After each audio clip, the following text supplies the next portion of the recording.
When I see this documentary, it's a beautiful, you don't even have to know his movies to appreciate his cinema, because not only in old footage, but the way he talks about his relationship to his work is very beautiful, and I feel close to that.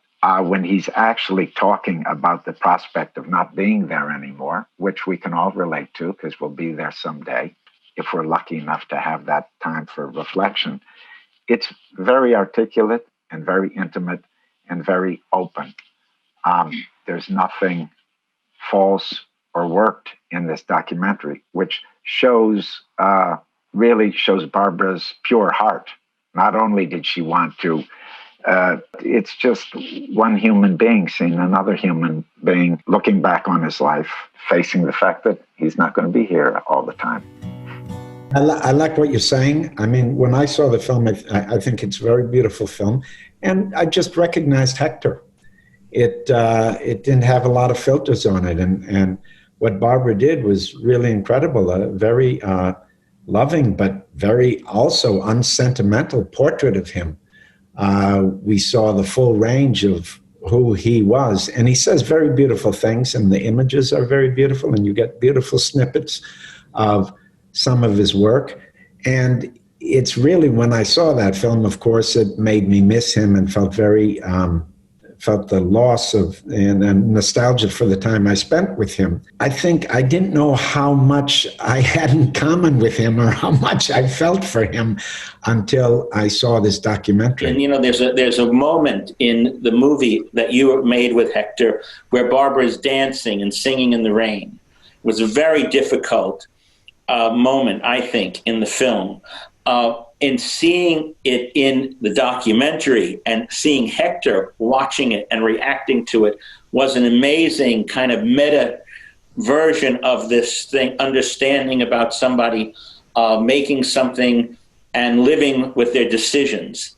She shouldn't have to explain anything because what she did was sort of beyond explanation, and it was so excellent. Because he says many things about his love for cinema and how he lives through cinema, and his desire to naturally be iconoclastic and challenge things, and his love for disenfranchised people, many things that I felt very close to. And it's really a tribute to him, not only to Barbara's love for him and many people's love for him, but he's very articulate in how he talks about his love for cinema. And I was quite moved by it.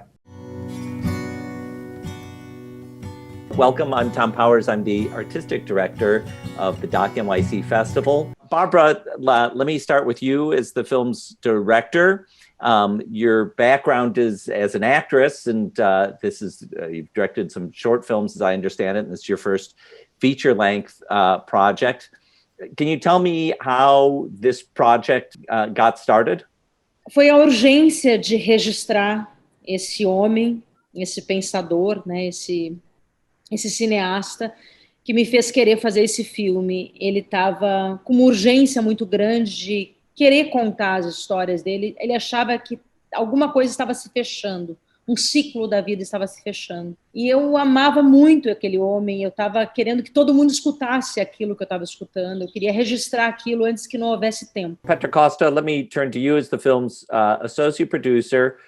First of all, let me ask you, Petra, what does the work of Hector Babenco mean to you? Babenco was making cinema where almost no one was making cinema in Brazil. After the coup d'etat of the dictatorship, there was a destruction of the cinematic industry.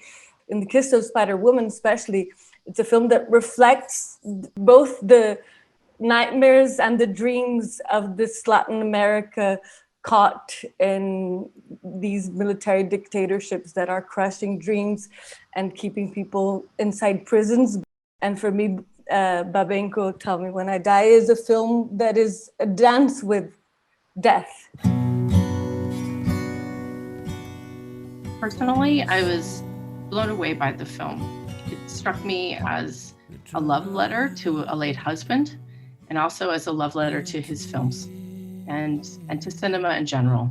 Its dreamlike and poetic structure allows all of us to appreciate how this artist, Hector Babenco, made sense of life, made sense of death, and how that sensibility affected his artistic vision. If there was one word I could use to describe the film, I think it might be tender. I felt the tenderness towards its subject, towards how it represents illness, how it represents marriage and family. And I think the intimacy of the film is also quite rare. Many documentaries about well-known film directors treat the director like a god. But here we experience achievements, but we also experience the fragility.